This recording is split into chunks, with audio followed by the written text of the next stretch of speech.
Hola, mi nombre es Paola, tengo 62 años y viví la dictadura en Argentina y en Uruguay. Como la viví en dos países diferentes, en Argentina y en Uruguay, primero la viví en Argentina y debido a la dictadura que había allá, mi familia se vino a vivir al Uruguay. La dictadura en Argentina la viví un poco inconscientemente, salvo por el hecho de que dos hermanos de mi madre son desaparecidos. Por este motivo es que nos vinimos acá a Uruguay a vivir, por miedo a que mi madre también desapareciera. Antes de venir acá, viví un tiempo con mi abuela y realmente eran tiempos duros. Por ejemplo, me acuerdo de andar en el ómnibus o colectivo, como se llama allá, para ir al liceo y ver desde la ventanilla autos con hombres con ametralladoras. O, por ejemplo, haber vivido en la esquina de mi casa una matanza. Nunca lo vi, pero escuchamos los ruidos. Era una emboscada y donde murieron muchas personas. Y escuchamos el ruido y después vimos los agujeros de bala en los árboles, en las paredes de las casas, en las puertas. Yo vivía al lado de un colegio, entonces me despertó ese ruido y pensé que estaban moviendo los bancos en, en los salones del colegio y después, bueno, supimos que no era eso. En esa época yo tenía 15 años y, bueno, viví la etapa de donde pasaban cosas desde el lado del terrorismo y después del lado de la represión. Entonces siempre fue una época muy dura porque la tele mostraba mucha violencia, eh, daba un poco de miedo salir a la calle. Después, una vez instalada, digamos, la dictadura, me acuerdo que una vez salimos con unos amigos. En esa época se podía salir, digamos, y, veníamos caminando, volviendo, después de haber ido a una fiesta, y éramos cuatro y veníamos dos chicas y dos chicos, veníamos caminando y pasa uno de estos autos con ametralladora y nos ven y entrefrenan, no podían hacer marcha atrás, entonces avanzaron y nosotros nos tiramos, saltamos el murito de una casa y nos escondimos ahí, tuvimos que acostarnos en el pasto porque el murito era bajo y pasaron varias veces y hasta que finalmente fue seguro salir de atrás del murito y corrimos hasta la casa de uno de los amigos. Como estaba cerrada, tuvimos que saltar un muro.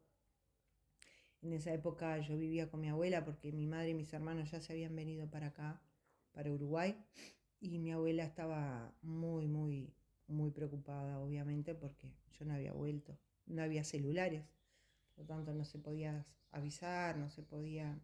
Era totalmente distinto que ahora, ¿no? Uno salía a la calle y estaba bastante expuesto a lo que podía pasar. Y bueno, una vez en Uruguay, vivir en Punta del Este era totalmente otra cosa. Punta del Este no, no era ni soñar lo que es ahora. Prácticamente estaba todo vacío. Las casas estaban vacías, obviamente los edificios. No había la construcción que hay ahora.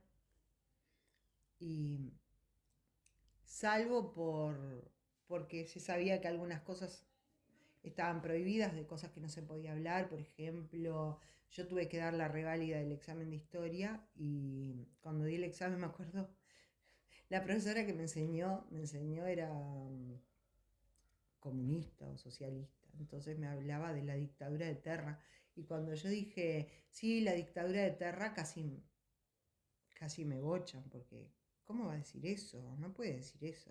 Es decir, había cosas que no se podía decir, aunque fueran así, no se podían decir. Y yo periódicamente volvía para Argentina y en Argentina, si salíamos, nos pedían los documentos.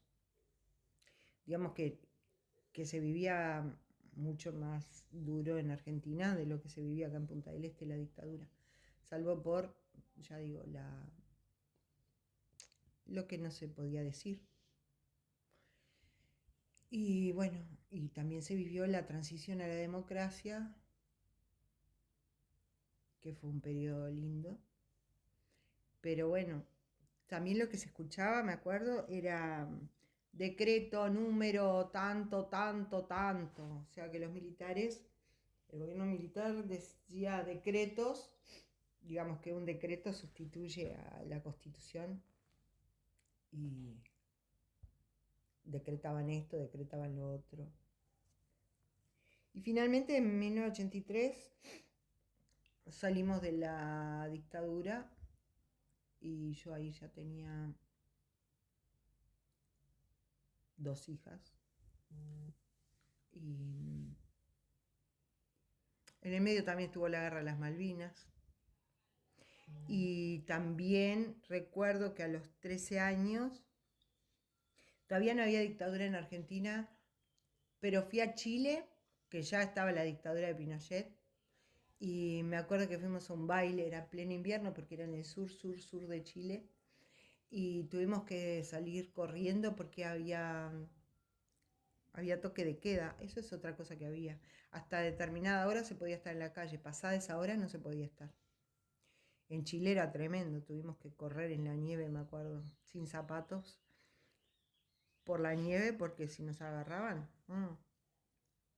Pero bueno, eso es algo, ¿no? Toque de queda es como, a partir de esta hora no se puede salir. El que sale está en problemas.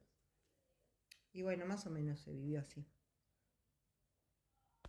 La sociedad de la época, para mí, se dividía en dos. Yo diría los negacionistas y los afectados. Los negacionistas, que decían que nada de todo eso había pasado, que si la gente había desaparecido por algo eran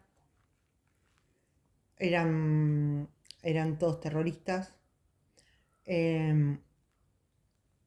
Argentina vivió una época de bonanza económica, entonces todos viajaban y tenían una vida cómoda, pero a mí me generaba mucha rabia como sobrina de desaparecidos, como exiliada, me daba mucha rabia la gente que negaba que todo eso hubiera pasado. Si bien uno puede no compartir las ideas políticas o obviamente no las acciones de violencia de ninguno de los dos lados, por supuesto, ¿no? Pero no está bueno, igualmente se sigue viendo, ¿no? La gente niega lo que no quiere ver y eso creo que es uno de los grandes errores que tenemos como sociedad, la ceguera, la sordera y la negación de lo que realmente pasa, según lo que convenga. Y eso me dolía muchísimo a mí, me dolía muchísimo porque en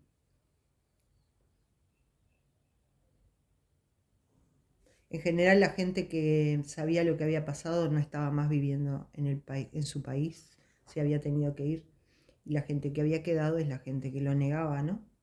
Entonces no era fácil convivir con un bagaje tan fuerte como el que yo y mi familia llevábamos en una sociedad que consideraba que las víctimas o sea, los desaparecidos eran terroristas. Entonces no estaba, no era una época cómoda para vivir. Igual yo siempre fui una persona que dije la verdad y nunca negué lo que había pasado. Nunca lo escondí tampoco, ni lo hago ahora obviamente. Y a mí personalmente, como reflexión, es eso, que duele ver cómo la sociedad